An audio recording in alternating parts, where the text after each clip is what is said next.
প্রায় ৩২ ঘন্টা পর অবশেষে উদ্ধার হলো রাজশাহীর তানোরে গভীর নলকূপে পড়ে যাওয়া শিশু সাজিদ। রাতে ফায়ার সার্ভিসের দীর্ঘ ও শ্বাসরুদ্ধকর অভিযানের পর তাকে বের করে আনা সম্ভব হয়। পরে দ্রুত তাকে উপজেলা স্বাস্থ্য কমপ্লেক্সে নিয়ে যাওয়া হয়। সেখানে তাকে মৃত ঘোষণা করা হয়। এর আগে বুধবার দুপুর ১টায় মায়ের সাথে খেলতে এসে গভীর নলকূপের খোলা মুখ দিয়ে ভেতরে পড়ে যায় শিশু সাজিদ। খবর পেয়ে ফায়ার সার্ভিসের একটি ইউনিট ঘটনাস্থলে পৌঁছায়, তবে ভেকো না থাকায় উদ্ধার অভিযান শুরু করতে কিছুটা সময় লাগে।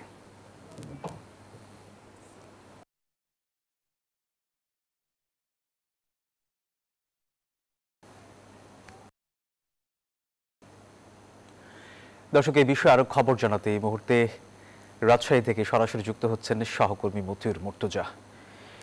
মুর্তজা, দীর্ঘ অভিযান, অবশেষে উদ্ধার এবং শেষ পর্যন্ত শিশু সাজিদকে বাঁচানো সম্ভব হলো না। আর সব মিলে কি দেখছেন জানাবেন আমাদের।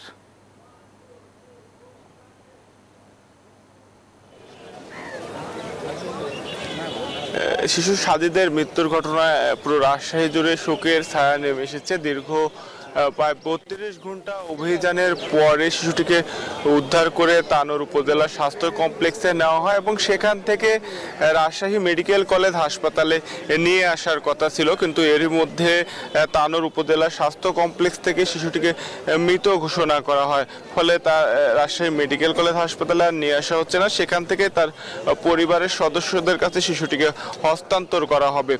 শিশুটি কিন্তু গতকালকে দুপুরে ১টায় মায়ের সঙ্গে বের হয়ে গভীর নলকূপে পড়ে আটকে যায়। তারপর দীর্ঘ অপেক্ষা, পরিবার, স্বজন, প্রতিবেশী এদের যে দীর্ঘ অপেক্ষা, সেই অবসানের পরে আজকে রাত ৯টা ১৫ শিশুটিকে উদ্ধার করা হয়। তবে উদ্ধার করার পরও কিন্তু সবার প্রত্যাশা ছিল শিশুটি মায়ের কোলে ফিরে যাবে এবং সে সুস্থ হবে, কিন্তু সকল প্রত্যাশার অবসান ঘটিয়ে শিশুটি পৃথিবীর মায়া ত্যাগ করেছে। রাজশাহী জুড়ে শোকের ছায়া নেমে এসেছে সর্বস্তরের মানুষের মধ্যে।